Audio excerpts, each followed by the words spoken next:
Hey guys, welcome back to another video. So I'm not doing my December wrap-up video. I was going to do it and then I realized that the only books I read in December was The Raven Cycle by Maggie Stiefvater, and I just thought that it was kind of stupid to do a wrap-up video when I could instead just do a review on the entire series.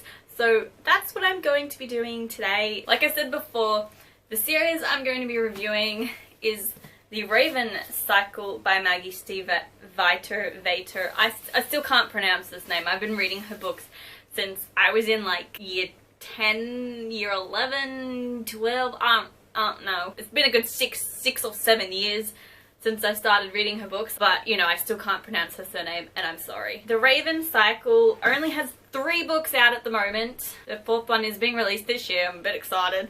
And obviously those books in this series are The Raven Boys, The Dream Thieves, and Blue, Lily, Blue. Overall, I really liked this series. I really enjoyed it. I thought it was really interesting. I thought it was different kind of book series to just get into. I love the world and the concepts and just the whole thing I thought was pretty cool. So this series focuses on Blue, Gansey, Adam, Noah, Ronan, and Blue's family. There's this group of kids, basically, they're teenagers. They're searching for this long lost king from yonks ago. I can't remember, like he's been dead for a couple of centuries. He's been dead for a while. And they're trying to like find him and revive him and bring him back to life. Basically, Blue's family are all a bunch of psychics, except for Blue. It also focuses on like a lot of like magic and ley lines and energy that you get from them and using that, and like I love the magical elements of it and how it all interweaves together. In saying that though, I definitely feel like this is a series where if I hadn't have read it back to back like I did, I wouldn't have enjoyed it anywhere near as much as I did. I probably would have gotten bored with it. I did read it back to back and I found at times there were things going on in the later 2 books that I had characters that were mentioned, things that happened, and I went,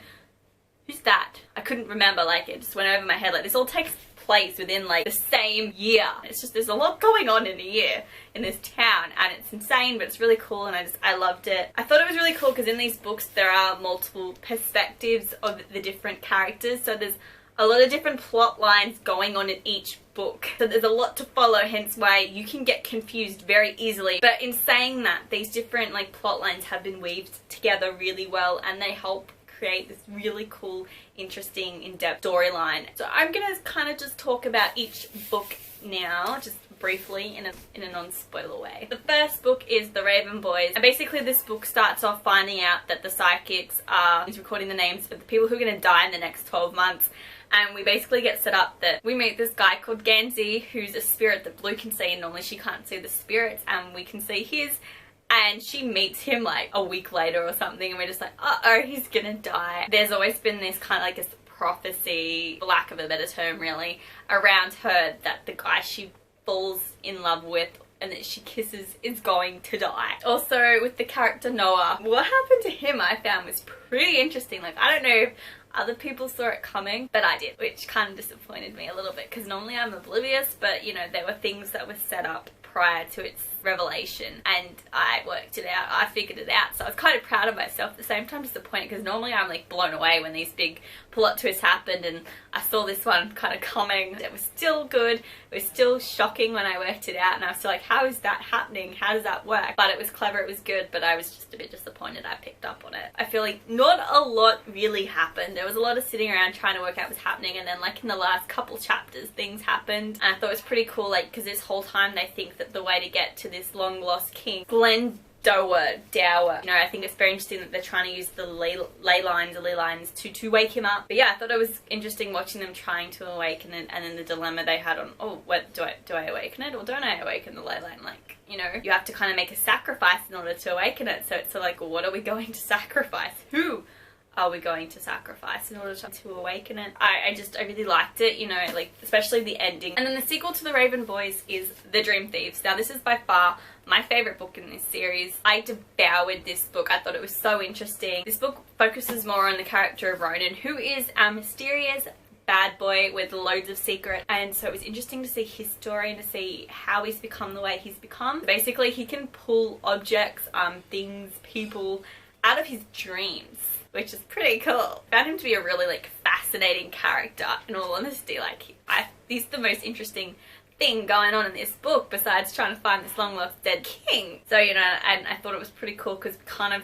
throughout this book we saw him go from, you know, this kind of, I guess he's got no self-confidence, I guess, no self-esteem in who he is. And it was kind of cool because you sort of, over the course of the book, you got to see him accept himself and, you know, develop into his own cool character. In this book, we get to meet our kind of big bad villains, I guess, for lack of a better term, which is the Grey Man and Green Mantle.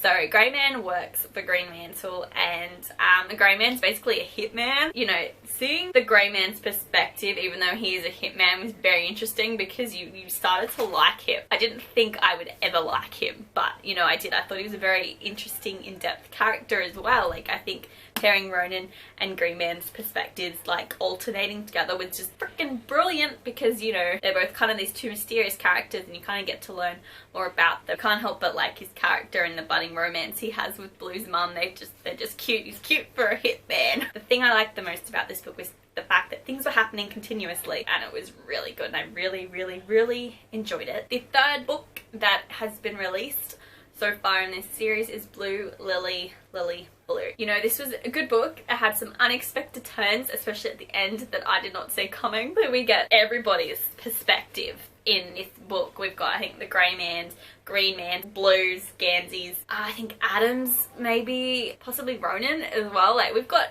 everybody in this book perspectives, pretty much. It's happening. You even got Blue's mum. Finally nice that they've finally found something in this book. They've been searching, they've basically found out that there are 3 sleepers under the earth, and one of them they can awaken. One, it doesn't really matter if you awaken them. And then the third one, you definitely do not awaken them. And they kind of find this tomb and they think it's Glendower, and it's not, but they awaken this other woman, and she's crazy. She's a nutter. This character is insanely weird. It's interesting to see what role this character is going to play in the final book, and what happened at the end of this book, what's going to happen. Like, this kind of book had not a lot going on. There was a lot of searching, and we finally got something towards the end of the book, which was cool. We finally got somewhere. I feel like The Raven Boys was good, The Dream Thieves got better, and then this one didn't really get better. It was kind of like a little bit not as good, I felt, personally. A little bit of a cliffhanger, like what happens at the end. I'm intrigued to see what happens with that, the 4th and final book. They awaken the sleeper you're not meant to awaken, and characters who have disappeared over the course of this series, we finally find out, like, where they are. So it's interesting to see, like, in the 4th book, if we find out what's happened to them, where have they been gone. They've been missing for this whole year, and very interested in what's going to happen. Those are those 3 books. I really enjoyed this series. I obviously have a lot of unanswered questions at this point in time, but I'm really excited because the 4th book, which is called The Raven King, is coming out in, I think, May-ish. It's coming out this year at some time. It's also my favorite cover, you know, the whole series. It's gorgeous. So I'm very intrigued to see what happens in this. Like, who's the sleeper we've awoken? Like, who is he? Do we wake up Glendower? Do we actually find him? After 4 books, do we find him? What's gonna happen with Blue's prophecy? Do her and Gansy kiss? Does he die? Because, you know, I'm shipping Gansy and Blue together. You know, like, I think it's really cool. Like, just the character development over the whole series so far is amazing. It's really well done. And I think the fact that this plotline has started, like, trying to find this king, we're at the 3rd book, we still haven't. I think it's pretty cool that we've gotten to this point. We still haven't found him, but hopefully we find him soon. So I'm really excited for the 4th book to come out. That is my review of the first 3 books in the Raven cycle. I hope you enjoyed this. If you liked it, please give it a thumbs up and let me know what you thought of this series down below. Thank you so much for watching. Bye.